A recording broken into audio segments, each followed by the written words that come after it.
celebrant, I think we shall now start with our program. Bahay, and mga classmate, batchmate ni Lola, ni Nanang namin, Nanang natin.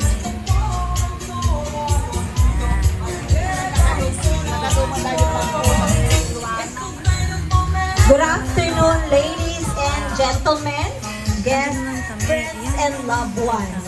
Welcome to the 80th birthday celebration of Mami Aida. I am Roby, your host for today. Today is an extraordinary day, not just for Mami Aida, but of course for the dear family and friends who are here to celebrate with us. May host kami, may mga